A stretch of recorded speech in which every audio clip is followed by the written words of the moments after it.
City of Halifax Recreation Department is one of the most sophisticated and extensive recreation departments in Canada. With over 3,800 programs offered each year and an impressive range of modern facilities, the City of Halifax Recreation Department has something for everyone.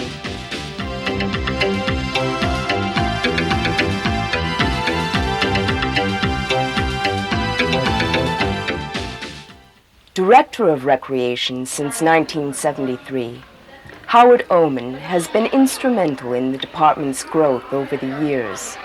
When I first came to the City of Halifax Recreation Department, it was a very centralized type of organization. Everything was centered in downtown City Hall, and we had about 35 programs, mostly majorette programs and some arts and crafts programs and a playground program, basically. Now we have 3,885 programs, and it's become a very much decentralized type of operation. As a result of this drive for decentralization, the department now operates 53 major indoor facilities throughout the city. These include the Needham Community Center, Northcliffe Community Recreation Center, and the George Dixon Community Center, among others. The department also utilizes dozens of schools throughout the city. Here at the Oxford Street School, a children's ballet class is in progress. Class instructor Jacqueline Nissa outlines the program. The general class, and it's for children from 8 years old until 12 years old. We're following the Royal Academy of Dancing syllabus with a few bits and pieces added from different syllabi as well. We're trying to incorporate technique with a sense of creative dance so that the children are not just stuck doing syllabus work. We don't have any more than 12 children in the classes. The class is an 8-week course, and after they finish, this is a second follow-up course for them. So we have about 3 semesters a year.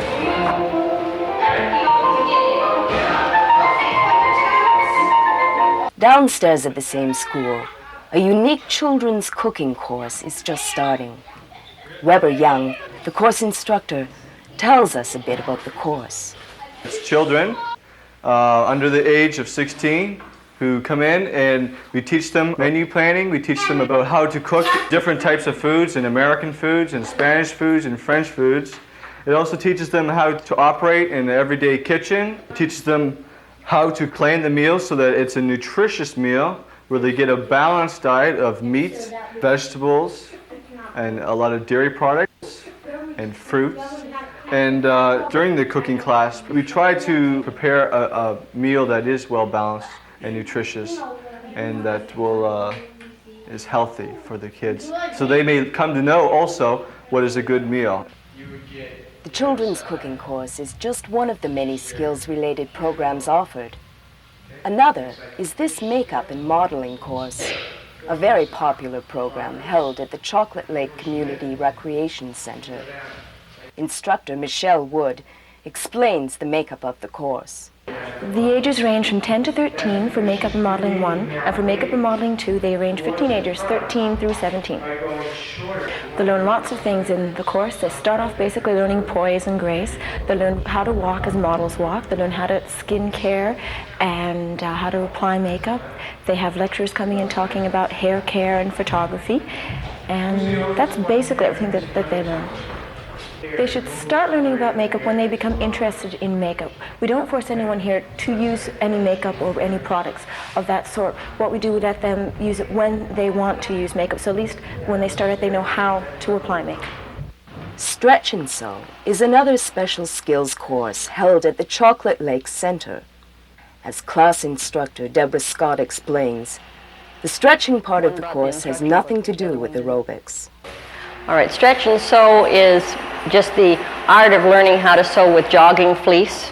In particular, we're making jogging suits for our little ones. So we're learning how to put 2 rows of stitching and zigzag and whatever is necessary to work with that material.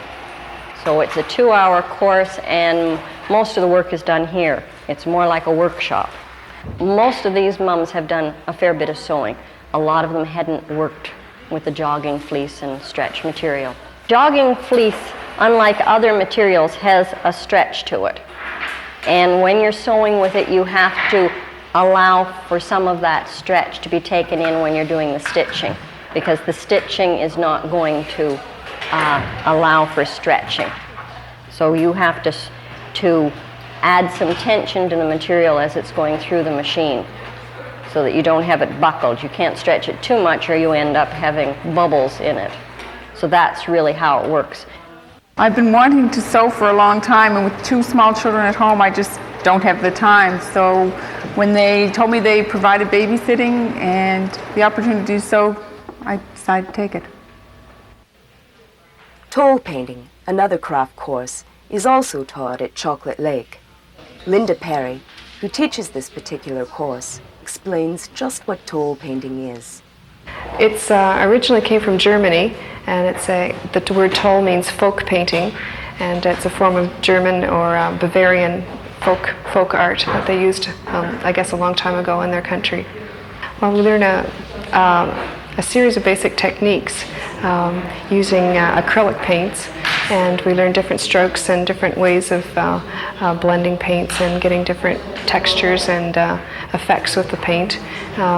We're basically painting on wood here, and some toll painting is done on metal and tin and that sort of thing. We're doing mostly on wood.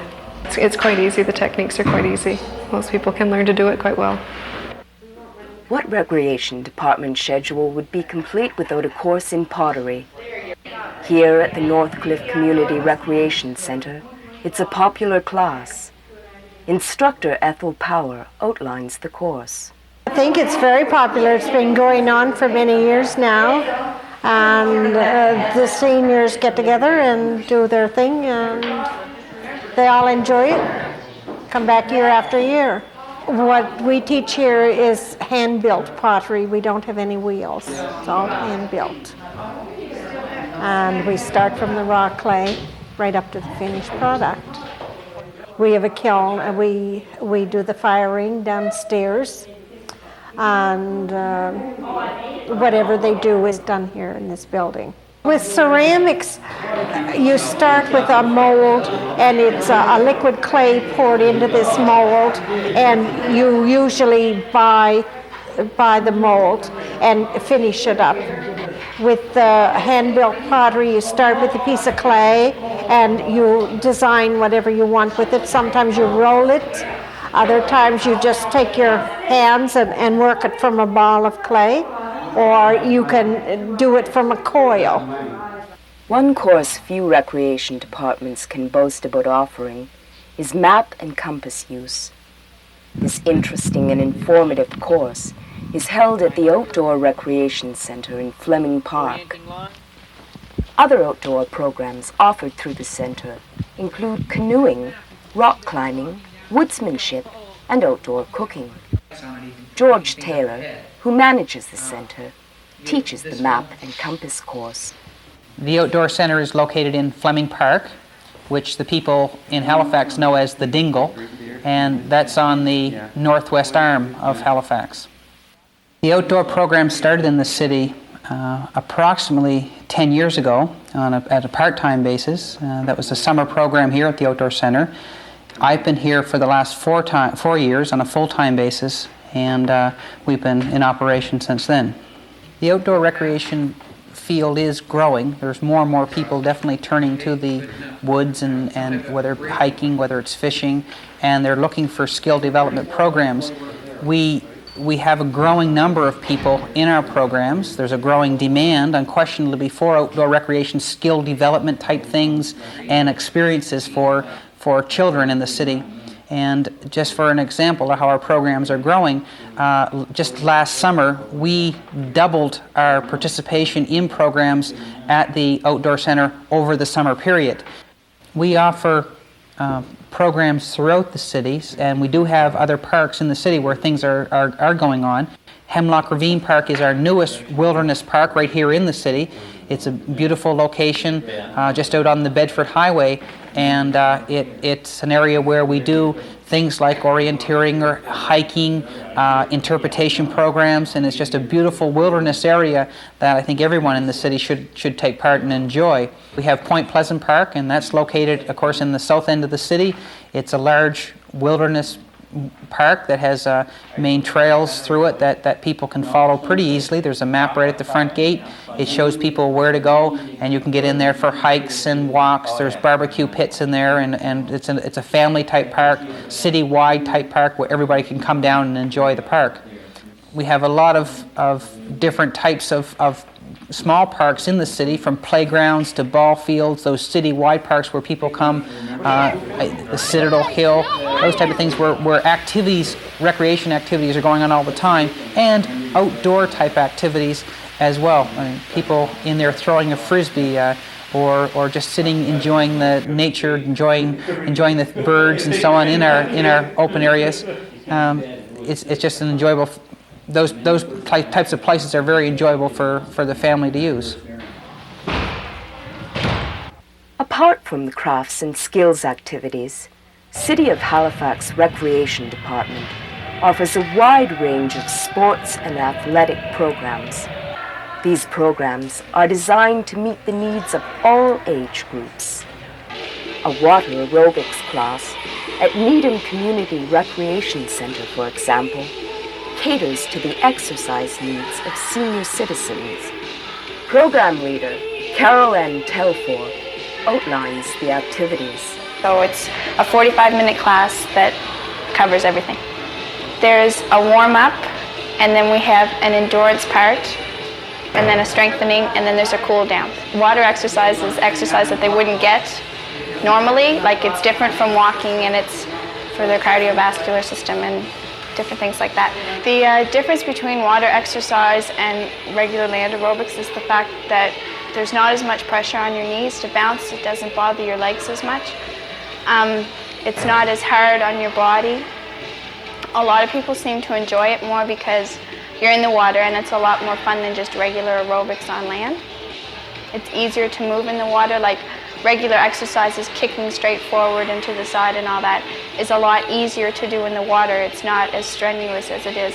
It does the same for you, but it just doesn't seem as hard. At the other end of the age spectrum are programs such as Tri-Sports, designed especially for young children. Held at the Needham Community Recreation Center, the course stresses learning about different sports. Susan Street is the course instructor.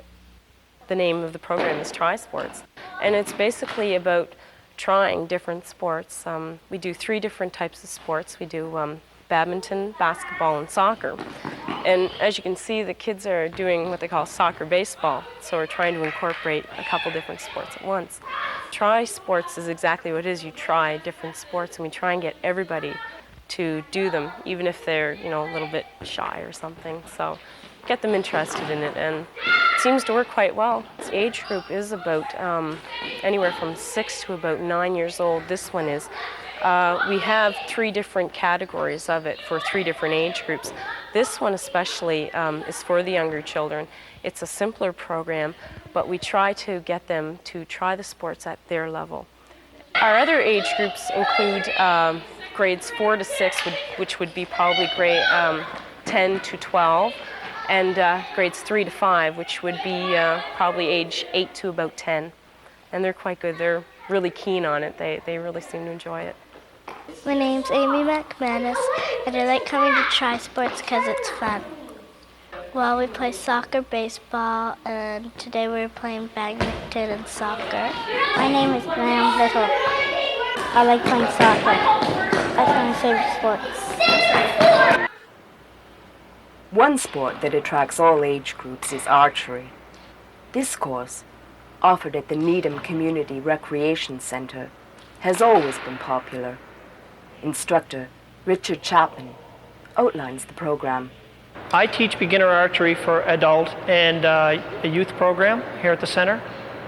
It consists of about an hour and a half course running for 8 weeks for each adult and youth. Archery takes in different areas such as bow hunter, target archery. It has a few other categories, but we mainly, around Nova Scotia anyway, we mainly deal with bow hunter and target archery. We normally have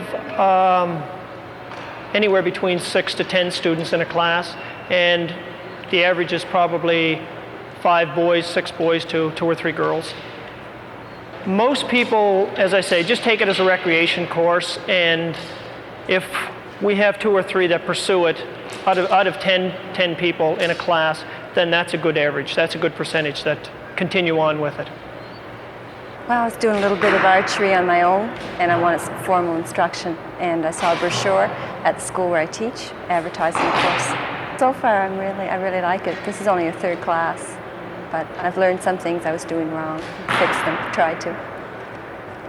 Nobody would think of playing a golf game indoors, but City of Halifax Recreation Department has found that many people like to practice indoors when the golf courses are closed. Beginners and experienced golfers alike take advantage of the indoor golf programs. Tom Murphy teaches the course offered at St. Francis School. First thing I teach them is how to swing the golf club properly. That seems to be the biggest problem with new golfers. They don't really know how to hit the golf ball. So the first basic thing I teach them is the swing. Each session is an hour long. So right now we're halfway through this one session. There are 8 sessions in the course through the run of a 2-month period. What seems to be getting even more popular now, the enrollment seems to be increasing. I believe it's probably the weather too, getting into the golf season. Another program offered by the City of Halifax Recreation Department is equestrian riding. This course, held at the Bengal Lancers facilities, is taught by Samantha Emery.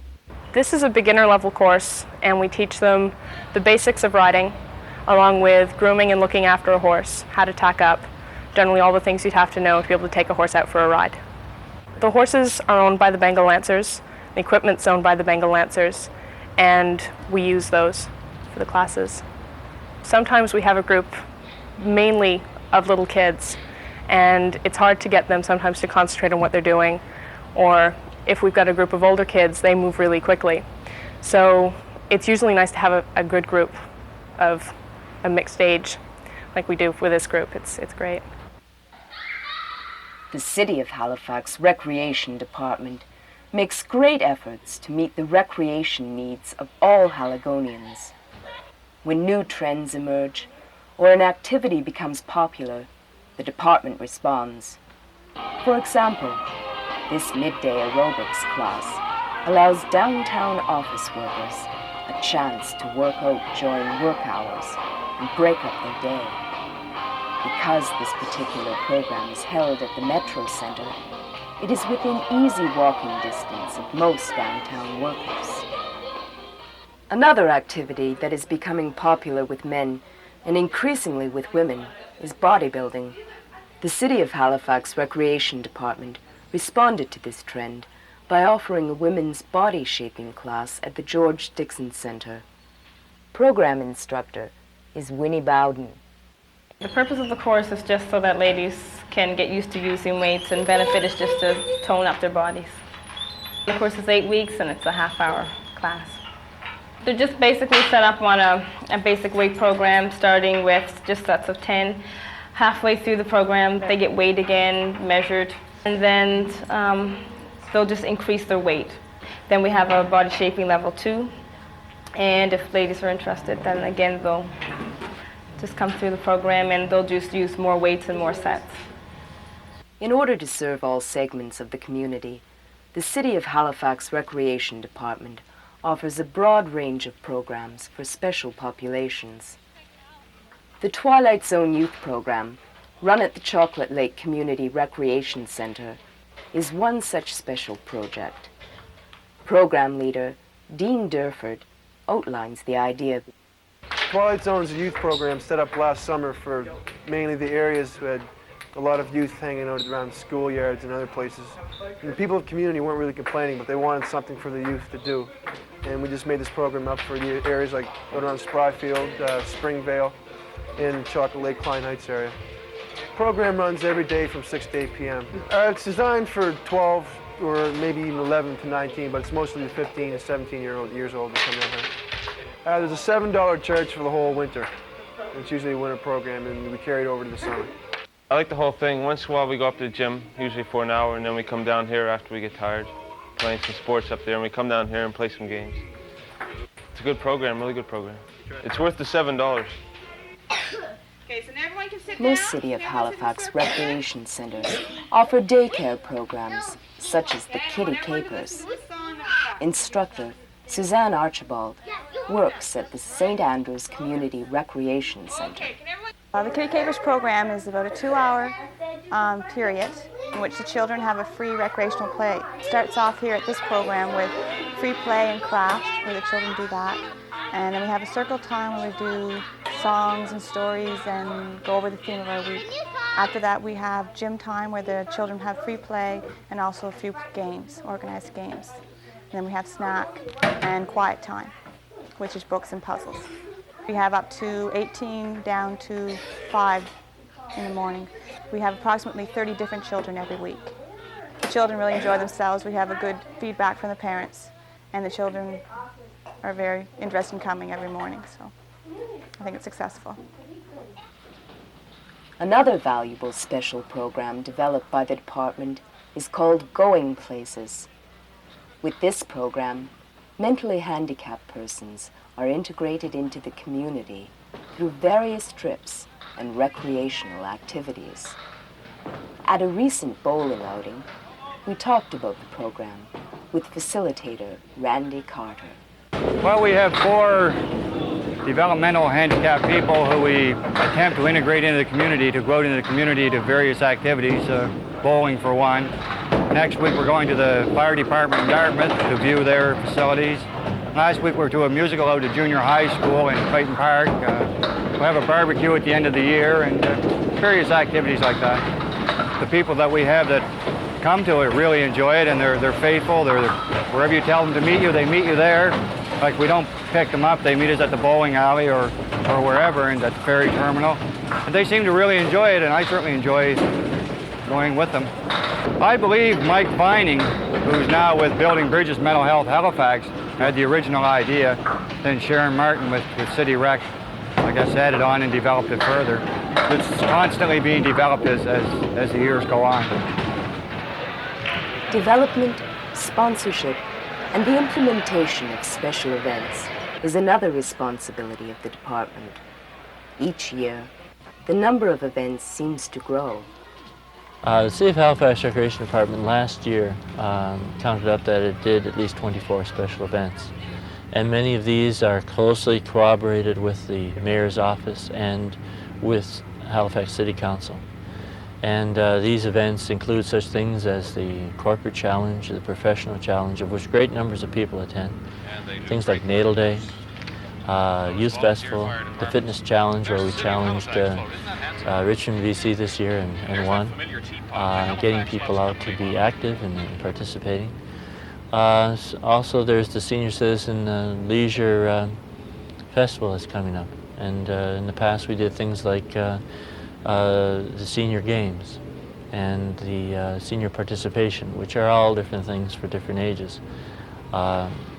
There are so many special events that keep us hopping every point and every time of the year, like Children's Day and just Canada Day, which happened a few days ago, that we're very pleased to be associated with these types of activities because they give people a one-shot situation where they can enjoy the particular time of year and the culture of our city that particular time of year. And that helps us and helps them to enjoy their city better in a unique way. Even the tattoo, you know, a lot of the performers at the tattoo went to the Grand Parade and performed there, and people came and saw that in the Grand Parade. And years ago, we, the Recreation Department, were the ones who, with the Downtown Businessmen's Association, started that. And it's grown to be more than just once or twice a week now. It's almost every day, especially when the weather's nice. So there are many and varied special events, and I think that special events will probably grow in the future. It's an area that more people will be involved in, and like the Mardi Gras, and I look forward to it, and I think the countdown on New Year's Eve has also become very popular, which was, again, begun by Halifax City Council and asked us to implement. Some of the ideas, all the ideas aren't our own, but we try and help them become realities. I think the City of Halifax Recreation Department's future is very bright. The future, I see such things as more development programs for seniors, actually getting into leisure counseling, which would be kind of like a computerized menu for people who could call up on their TV screens or whatever, or go to one of our community centers, and we could completely computerize all the different activities that we offer, but also the activities that are offered in the metro area, or the activities that are offered by private associations.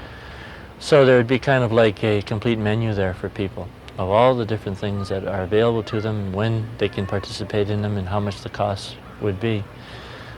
I think the future, too, would demand that the City of Halifax Recreation Department look at culture very carefully.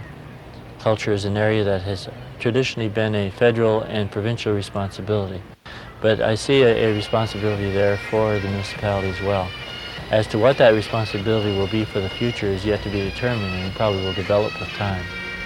But again, this is a group, an area that we will have to look at very carefully and develop in some way.